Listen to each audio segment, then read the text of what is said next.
Junior, ibig sabihin, si iba yun. Supposed to be dapat siya.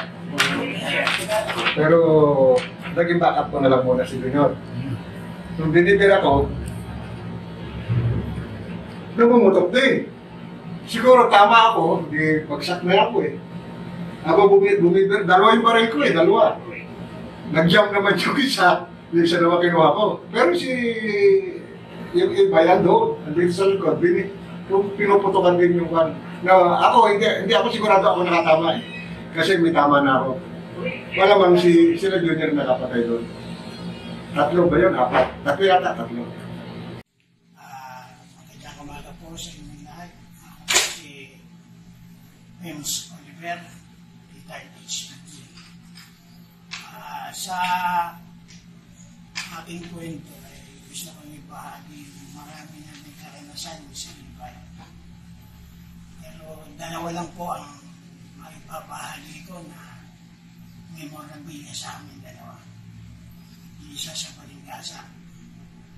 Birthday ko po yun. Birthday ko, nakikipagbari lang kami. Dalawa. So, ikwento ko sa inyo. Encounter namin na carnapper at saka bankrapper at saka highway robbery yung grupo na to. So, in short, na-encounter namin yung grupo na finish na, maayos na, na-pin down na yung grupo. Yung time na paalis kami, biglang may pumutok. Nagulat kami, kala namin meron ang misfire. Yung pala, may buhay pa pala sa loob ng bana. Dalawa kami kagad, turn back kami niyan. Siya ang umikot sa likod. Hindi ko na unahan eh. Ako dapat sa likod eh. Ako ngayon umikot sa harapan.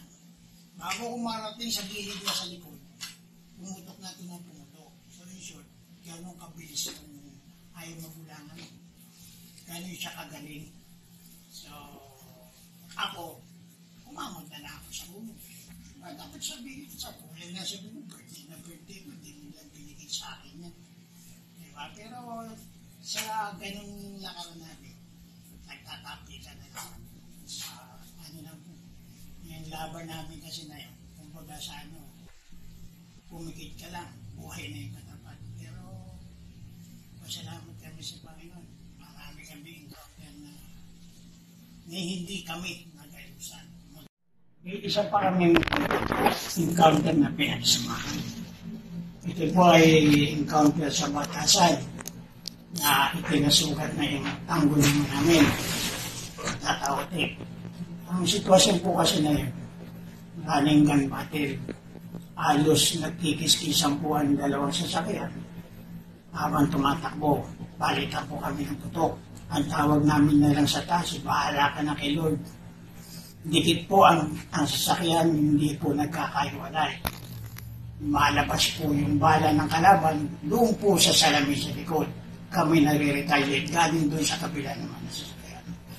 So, ang amin pong hindi makalimutan, no, po, nabangga po yung grupo na kidnapper sa isang van ng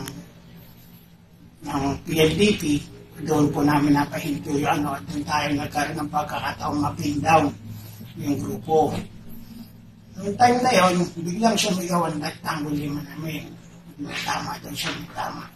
So, labas po kami na entry, ako po nasa likod, nasa gitna si Colonel Ribay, si Ribay.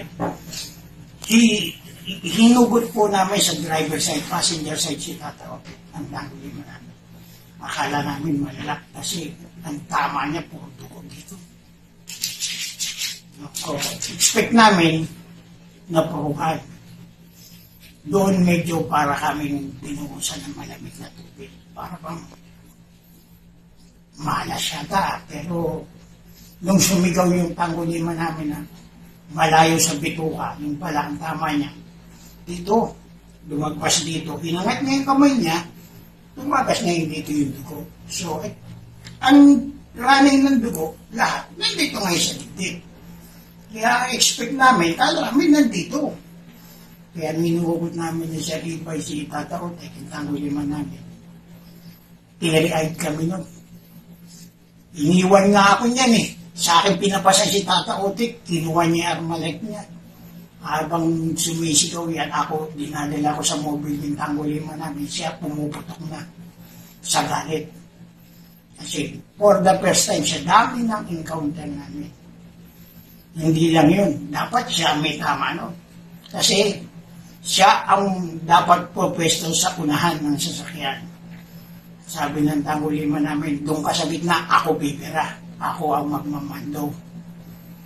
Parang sinasabi nga na bless in disguise, di ba? Kung siya ay nandoon, tumatig siya ang tama. Pero magaling pa ng silot. Sabi nga ng Panginoon, di ba? So, nasa tama ka. Gulang, di ba?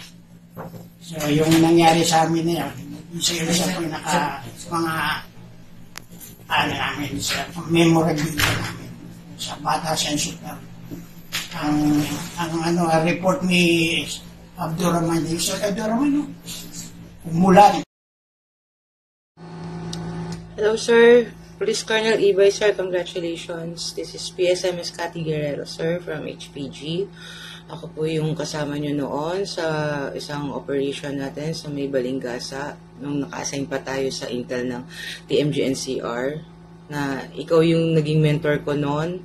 Sa first encounter ko na yon as operative, ikaw lang yung nag-brief sa akin ng safety nest na talagang perfect at kala ko nga katapusan ko na kasi may 3 carnapper tayong hinabol doon.